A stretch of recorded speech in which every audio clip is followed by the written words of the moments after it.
Hello everyone, আসসালামু আলাইকুম। কেমন আছেন সবাই? আশা করি সবাই ভালো আছেন, সুস্থ আছেন। আমরাও আলহামদুলিল্লাহ ভালো আছি।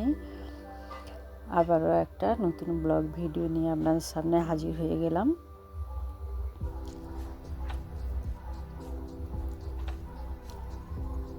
আমাদের এখানে আজকে খেলা হবে।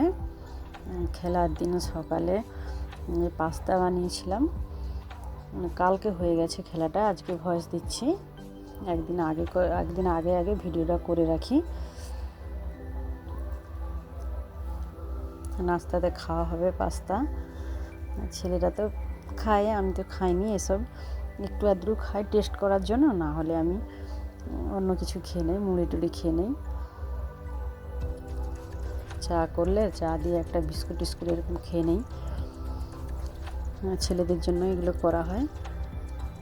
এই পাস্তাটা সিদ্ধ করে নিয়েছি, আর পেঁয়াজ, কাঁচা লঙ্কা, ধনেপাতা সব কুচি করে নিয়েছি। ডিমটাকে ভেঙে প্রথমে ভেজে নিচ্ছি, ওর উপরে পাস্তাটা দিয়ে দেবো।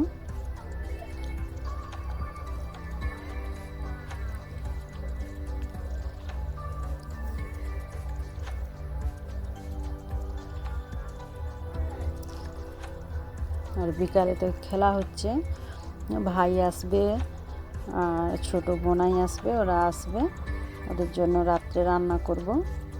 এই জন্য আজকে একটু কম রান্নার এটা কম রাখলাম।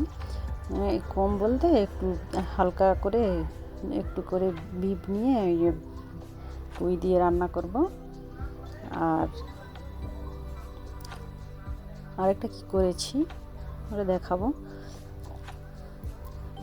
এখানে এই যে পাস্তাটা করছি, সয়া সস দিয়ে দিচ্ছি, আর টমেটো সসটা অল্প আছে, শেষ হয়ে গেছে, ডিব্বাটা খালি হয়ে গেছে, এই জন্য যা ছিল পুরোটাই দিয়ে দিয়েছি। 1 কিলোর একটা ডিব্বা আনছিল, ওটা শেষ হয়ে গেছে, আবার আনতে হবে। এখানে পাস্তাটাও হয়ে গেছে। আজকে এগ পাস্তা করেছি। চিকেন পাস্তা বেশি করা হয়, আমার ছেলেরা চিকেন খেতে খুব ভালোবাসে, চিকেন পাস্তা করা হয়। আজকে চিকেনটা ছিল না, এই জন্য আজকে এগ পাস্তা করেছি।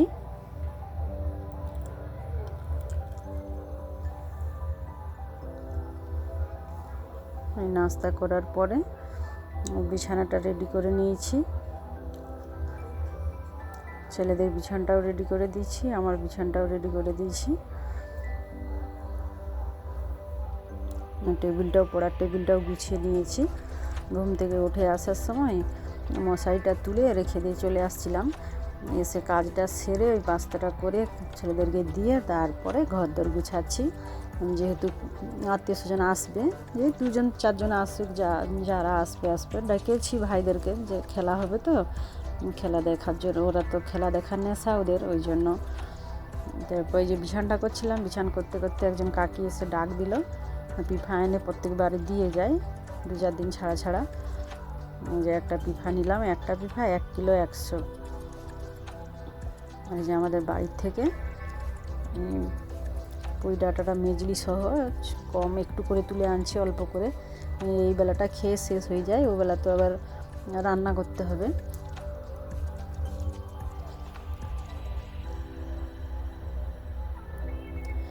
আর এই যে শুশনি শাক ভাজা করছিলাম, ওইটাই তখন খেয়াল করতে পারছিলাম না।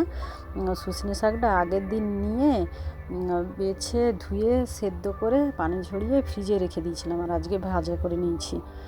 শুশনি শাক ভাজা আর পুঁই মেজলি দিয়ে বিপ দিয়ে তরকারি করেছি। আর কোনো তো বিকালের ভিডিও করা হয়নি। এটা সন্ধ্যাবেলা, এই যে আমাদের গেটের কাছ থেকে একদম রাস্তা পর্যন্ত বাইক, টোটো, সাইকেল, ঘর থেকে বেরাতেও পারিনি, এত গাড়িয়ে জাম। আর এই যে এখানে খেলা হচ্ছে, আমি তো কাছে যাইনি, দূর থেকে একটু শ্যুট করেছি।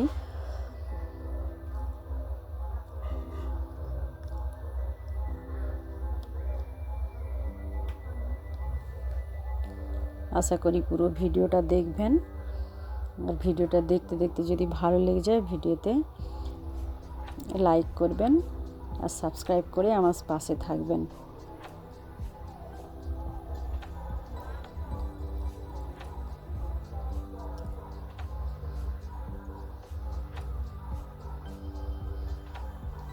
যেখানে রান্না করতে চলে আসছি রাত্রিবেলা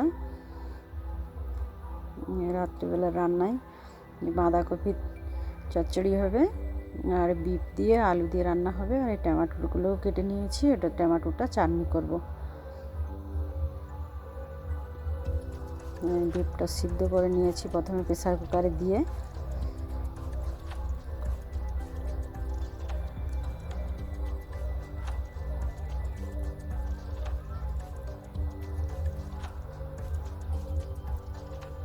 প্রথমে টমেটোর চাটনিটা করে নিচ্ছি। এতে 5 ফোড়ন দিয়ে তেল দিয়ে একটু হলুদ দিয়ে, লঙ্কা তো দেইনি, লঙ্কাটা চাটনিতে যে কোনো চাটনিতে লঙ্কা দিলে ভালো লাগেনি, গোটা লঙ্কা একটা দিলে ভালো, মানে ছড়ে দিলে একটু সেন্ট করে লঙ্কা, কিন্তু লঙ্কাটা দিতে খেয়াল নেই, এমনি চাটনিটাই করে নিয়েছি। আর এই যে এখানে বাঁধাকপির তরকারিটাও করে নিচ্ছি।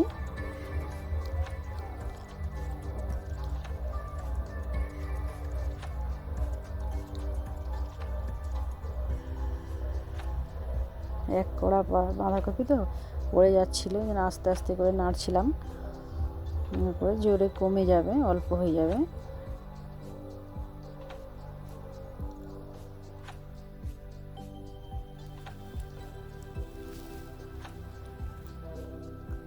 এখানে চাটনিটা হয়ে গেছে, চাটনিটা বাটি করে নিয়ে নিয়েছি, ওই কড়াতেই বাঁধাকপিটা করে নিচ্ছি।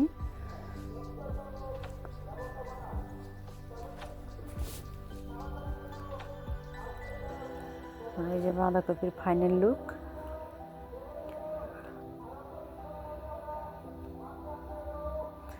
আর রান্না করতে করতে এই যে ভাই আসছে, ওদেরকে চা দেবো বলে এই যে নিমকি বিস্কুট চাটা দিয়েছি।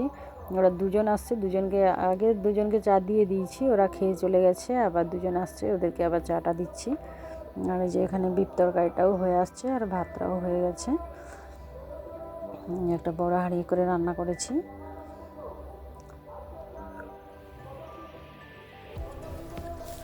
আর এখানে পুজো হচ্ছে, পুজোর জন্য মাইকের আওয়াজ আসছে, একটু মানিয়ে নিও। যে তরকারিটা এখানে হয়ে গেছে।